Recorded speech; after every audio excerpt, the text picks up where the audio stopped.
अस्सलाम वालेकुम फ्रेंड्स, मेरा नाम है सुमेर और आप देख रहे हैं सभी सुमेर यूट्यूब चैनल। कुछ मिस्टेक्स और कुछ बोंगियां आप सबके सामने पेश करेंगे, तो कहीं मत जाइएगा, वीडियो को एंड तक देखिएगा क्योंकि वीडियो होने वाला है बहुत इंटरेस्टिंग। तो चलते हैं मिस्टेक्स की तरफ।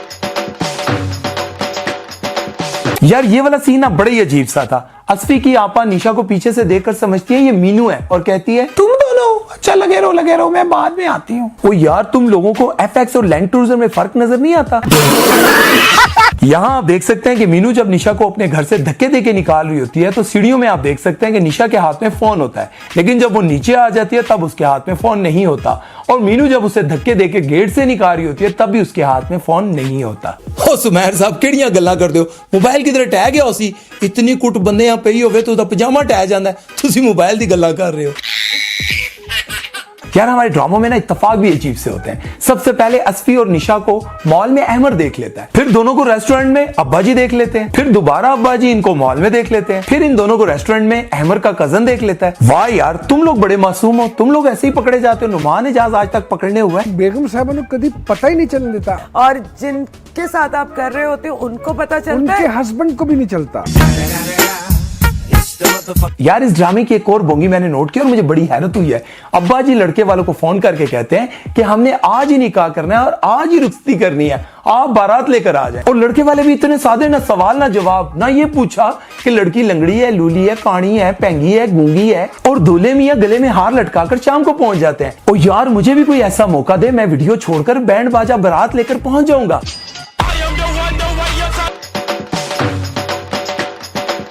यहां आप देख सकते हैं कि इर्तजा जब साहिबा को नोमी के करतूत दिखाने के लिए फोन देके जाता है तो फोन जो है वो सैमसंग का होता है, और बाद में जब साहिबा डरते डरते उस फोन को उठाती है नोमी के करतूत देखने के लिए, जब वो लौंडों के साथ रंगरलियां मना रहा होता है, तो वही फोन जो है आईफोन में तब्दील हो जाता है। मुश्क के अब्बा जब नोमी और साहिबा को अपने घर के बाहर देखते हैं तो गुस्से से कहते हैं कि तुम्हारी जुर्रत कैसे हुई यहाँ आने की। तब उनके हाथ में एक ऑफिस बैग होता है, और जब वो उन्हें कहते हैं दफा जो यहाँ से, तब उनके हाथ से ऑफिस बैग गायब हो जाता है। जब नोमी और साहिबा जाने लगे होते हैं तब उनके हाथ में फिर से ऑफिस बैग आ जाता है। यहां आप देख सकते हैं कि मुश्क जब अपनी बहन से बातें कर रही होती है तो उसके दोनों हाथों में कोई चूड़ियां नहीं है, लेकिन जब वो बात करते करते अपनी बहन के पास पहुंचती है तो उसके लेफ्ट हैंड में चूड़ियां आ जाती हैं।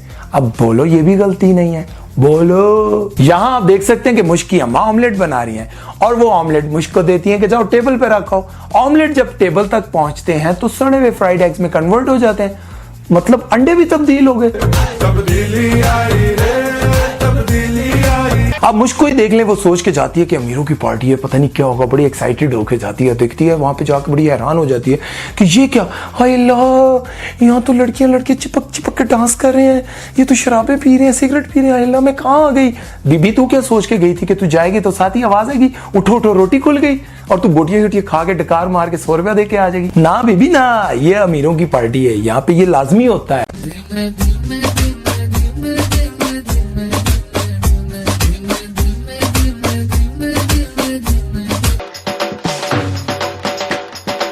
ऐना अपने ख्वाब को फॉलो करते हुए छत से छलांग लगाती है, मतलब खिड़की से छलांग लगा देती है, और वो नीचे गिरने के बाद चू ना चा सिर्फ इतनी सी आवाज निकलती है, मतलब जैसे उसे किसी ने ना छोटा सा वट्टा ही मार दिया हो। और उसके बाद वो जो उठने के बाद भागने लग जाती है। 3-4 किलोमीटर तक वो मुसलसल भागती है, ना उसकी बाजू दर्द की, ना वो लंगड़ाई, ना कुछ। मतलब उन्होंने ऐसे दिखाया जैसे ऐना का तो रोज का काम है छतों से छलांग लगा। मीर फारूक इतना बड़ा डॉन दिखाया गया, मतलब इतना पावरफुल बंदा, इतने मुलाजिम है उसके। जब वो नीलोफर को कुट कर जा रहा होता है और कहता अली बख्श को यहां से ये निकलने ना पाए, इस पे कड़ी नजर रखना। अब वो कड़ी नजर रखी हुई, इतने मुलाजिम है, उसके बावजूद नीलोफर खिड़की से कपड़ा बांध कर उतर जाती हैं, और उतरने के बाद चीख चीख कर कह रही होती है बुआ जी बैग फेंके, बुआ जी मैं जा रही हूँ, बुआ जी बैग फेंके। मतलब इतनी रोशनी दिखाई हुई है, कमरे की भी लाइट्स ऑन है, लेकिन किसी मुलाजिम को पता ही नहीं चला। मतलब ये कि वो बच्ची को भी उतार कर लेगी, और बड़ी अजीब सी बात दिखाई कि इतनी रोशनी। हालांकि ये सीन जो है अक्सर लोग शूट करते हैं कि अंधेरा होता है और बड़ा सन्नाटा, खामोशी में वो उतर कर चली जाती हैं और किसी को पता नहीं चलता। ऐना की आंखों के सामने अली बख्श उसकी माँ को मार देता है, लेकिन 20 साल तक उसको पता ही नहीं होता कि मेरी माँ को किसने कत्ल किया है। अगर अली बख्श ने अपना मुंह ढांपा होता कपड़े से या किसी चीज से तो चलो समझ में आती कि 20 साल तक ऐना को पता ही नहीं किसने कत्ल किया है, लेकिन 20 साल तक अली बख्श उसकी आंखों के सामने फिरता रहता है और उसको पता भी नहीं होता कि मेरी माँ को किसने कत्ल किया है। इस सीन में आप देख सकते हैं कि जब दादा अबू महक से सख्त नाराज होते हैं, उसकी शक्ल भी नहीं देखना चाह रहे होते, तब नौकरानी उनके लिए जग में पानी लेकर जा रही होती है और महक कहती है लाओ मुझे दो, मैं दे आती हूं। आप देख सकते हैं तब जग पानी से बिल्कुल फुल होता है। जैसे ही वो कमरे में एंटर होती है, वो पानी से भरा हुआ जग आधा हो जाता है। ओ महक बीबी, ए पानी सी कोई रबड़ी दूध का भरिया होया जग नहीं सी जेड़ा तुसी दरवाजे ते पीछे छुप के कुट कर गए हो। इस सीन में आपने देखा होगा कि ताई जब गुड्डी को घर से निकाल देती है और वो टांगे में बैठकर रेलवे स्टेशन जा रही होती है, तब उसने ये वाले कपड़े पहने होते हैं और उसने चादर भी नहीं की होती।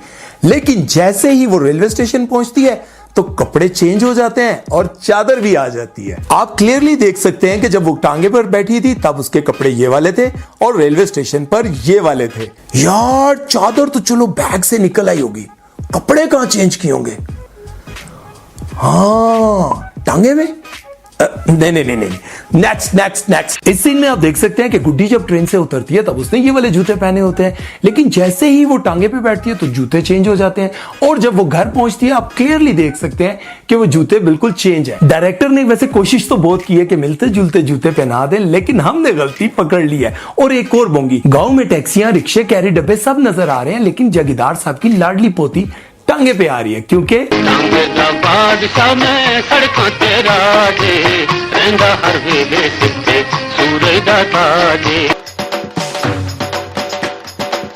इस सीन में आप देख सकते हैं कि मिकाल जब अपनी अम्मी के साथ अमल का रिश्ता मांगने उसके घर जाता है, तो जब अमल उनके लिए चाय की ट्रे तैयार कर रही होती है, तब आप देख सकते हैं कि टी सेट किस तरह का है, चैनक और कप किस तरह के हैं और फ्रूट केक माशाल्लाह से मोटा ताजा है। लेकिन जैसे ही अमल ट्रे लेकर मेहमानों के सामने आती है तो पूरे का पूरा टी सेट ही बदल जाता है और लवाजमात भी बदल जाते हैं और साथ ही साथ केक जो है वो टाइटिंग करके स्मार्ट हो जाता है। आप ये चैनक का डिजाइन देखें तो आपको पक्का यकीन हो जाएगा कि सेट चेंज हो गया। इसी सीन में आप देख सकते हैं कि अमल की माँ जब मिकाल और उसकी किराए की माँ को घर से जलील करके निकाल रहे होते हैं, तब अमल का हेयर स्टाइल कैसा है। लेकिन जैसे ही वो वहां से रोती रोती सीढ़ियां चढ़कर ऊपर आती है, तब उसका हेयर स्टाइल ये वाला हो जाता है। आमतौर पर तो जब लड़कियों का रिश्ता टूटता है उनकी हालत तो ये हो जाती है।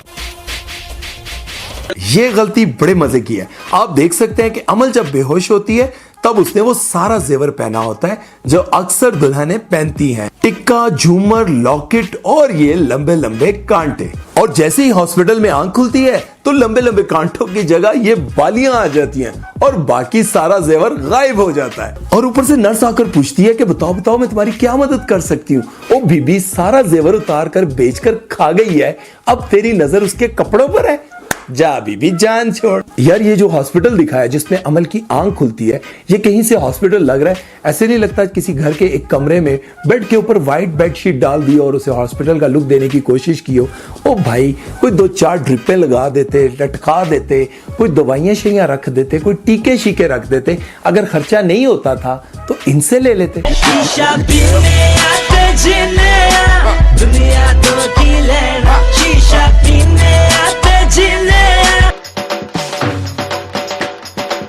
यार अब सनम को ही देख लें, बनती तो बड़ी स्टाइल है लेकिन रहेगी पेंडू की पेंडू। सभी को कहती है कि मैंने चाइनीज खाना है। अब ये बर्गर, चिप्स और कोक को आप चाइनीज कहते हैं? वाह, मेरे से पूछ लेना था यार। वो चाइनीज उसको कहते हैं, वो नहीं, वो मिर्चों में लंबी लंबी सेवियां पक्की होती हैं ऐसे करके।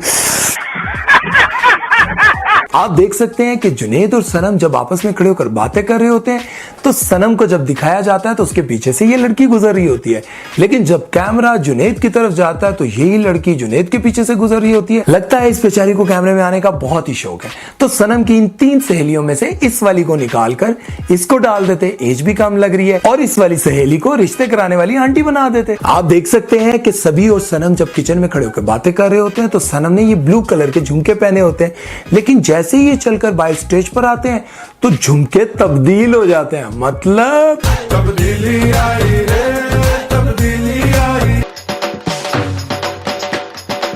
हमना का मंगेतर जब उससे मिलने के लिए घर आता है तो सदीकी साहब पूछते हैं इसको किसने बुलाया। तब सदीकी साहब के बालों का रंग चिट्टा दूध होता है, लेकिन जब वो चलकर ड्राइंग रूम तक पहुंचते हैं अपने दामाद से मिलने के लिए तब तक उनके बाल ब्राउन हो चुके होते। यार ये बाल ना हुए हमारे रिश्तेदार हुए, फौरन ही रंग बदल लिया। रूमी जब 2 लड़कियों को बेइज्जत कर रही होती है कि मेरे शौहर का क्यों ताड़ी हो, तब हमजा एकदम गाड़ी से उतरता है उसको रोकने के लिए। तब आप देख सकते हैं कि उसके दोनों हाथ खाली हैं, लेकिन जब वो वहां पहुंचता है उसको रोकने के लिए तो उसके हाथ में चाबी होती है गाड़ी की। मुझे लगता है कि टेक्नोलॉजी ने बड़ी तरक्की कर ली है। जैसे बंदा जहां पहुंचता है गाड़ी की चाबी फौरन उसके पास पहुंच जाती है। उसी सीन में आप देख सकते हैं कि रूमी के हाथ में गोल्ड की रिंग है, लेकिन जैसे ही वो ऑफिस के अंदर जाती है और अपनी बेवकूफियों पे अपना सर ऐसे पकड़ती है तो उसके हाथ में गोल्ड की रिंग नहीं है। लेकिन मानना पड़ेगा गोल्ड की रिंग के बगैर भी हाथ बड़े प्यारे लग रहे हैं। यार वैसे इस मैडम के भी क्या कहने, ऑफिस के बाहर जब गाड़ी में बैठी होती है तो उसने ये वाली नेल पॉलिश लगाई होती है, जब वो ऑफिस में होती है तो फिर ये वाली नेल पॉलिश लगाई होती है, और जब घर एंटर होती है तो फिर ये वाली नेल पॉलिश लगाई होती है। तेरी नेल पॉलिश का तकाजा क्या है, कभी नीली कभी पीली, ये तमाशा क्या है। यार वैसे मुझे ना उल्फत से ये उम्मीद नहीं थी। नाक देखो हाथ से साफ कर लिए, तू कमीज पुट्ठी करके साफ कर लेना सी। अब इन्हीं हाथों से जाके तो रोमांस वाले पकोड़े बनाएगी और वो बड़े मजे मजे से खाएगा। हाँ क्या टेस्ट है। यार वैसे शफक जब उल्फत से मिलने उसके घर आती है तो ये उसने क्या पहना होता है, ये देखने के बाद ना मेरी यादें ताजा होगी बचपन की। इस सीन में आप देख सकते हैं कि बेटा जब उल्फत को ये बताने आता है कि बाहर शफक आई है, तब उसके हाथ में कोई मेहंदी नहीं है, लेकिन जैसे ही वो गेट पर पहुंचती है तो उसके हाथ पर मेहंदी आ जाती है। लेकिन जब वो फिर अंदर आकर उसको शफक को चाय देने लगी होती है तब उसके हाथ पे मेहंदी फिर गायब हो जाती है। यार ये तुम्हारी मेहंदी है या बापडा वालों की बिजली है, कभी आती है कभी जाती है।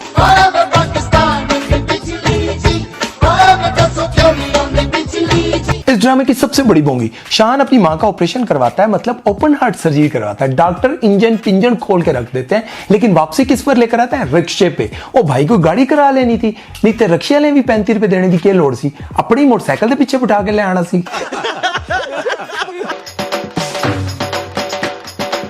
इस सीन में आप देख सकते हैं कि अबीरा जब मुझसे मिलने आ रही थी, मेरा मतलब है कि जब वो बाहर जा रही होती है तो वो रेड कलर की लिपस्टिक लगा रही होती है। आप देख सकते हैं कि अपनी रेड कलर की शर्ट के साथ मैचिंग लिपस्टिक लगाई होती है, लेकिन जब वो नीचे आती है अपनी मां से मिलने तो वही रेड कलर की लिपस्टिक लाइट पिंक हो जाती है। अब आप क्या सोच रहे हैं, ये गलती है? नहीं नहीं नहीं नहीं, ये कुछ लोगों को आदत होती है।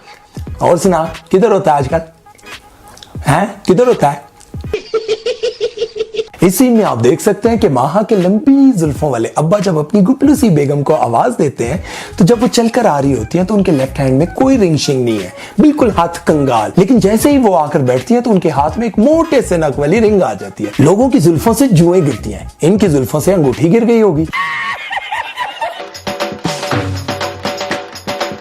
इस सीन में आप देख सकते हैं कि अली बाहर तख्त पर बैठा है और उसके पीछे 2 गमले हैं, लेकिन जैसे ही उसका दोस्त आकर उस तख्त पर बैठता है तो पीछे वाले 2 गमले गायब हो जाते हैं। अब लगा दो इल्जाम अली के दोस्त पर कि उसने चोरी कर लिए।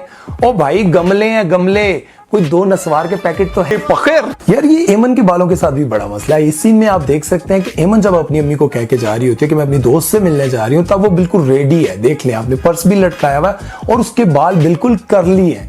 जैसे ही वो अपनी दोस्त के घर पहुंचती है तो उसके बाल स्ट्रेट हो जाते हैं, और जब वो फिर से वहां से फुट कर अली के साथ मिलने जाती है तो तब उसके बाल फिर से कर्ली हो जाते हैं। इस सीन में एक और भी मसला है, जब वो घर से निकल रही होती है तो तब उसने ये वाला पर्स पहना होता है, जब वो वापस आती है तो तब उसने ये वाला पर्स पहना होता है। इसीलिए कहता हूं कि मांगी हुई चीजें मत इस्तेमाल करो। ले गई ना वो वापस, हो गई ना बेइज्जती, निकल आई ना गलती।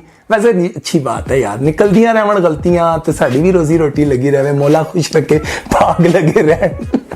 वैसे तो यार इस ड्रामे में बहुत सारी बोंगी है, लेकिन ये बोंगी मुझे सबसे फनी लगी कि शामिर जब अली को गोली मारता है तो गोली आकर यहां लगती है, लेकिन अली साहब जो है वो अपना पेट यहां से पकड़ लेते हैं। और दूसरी बात, एमन जब सो रही होती है ये ख्वाब देखती है और अचानक उठती है।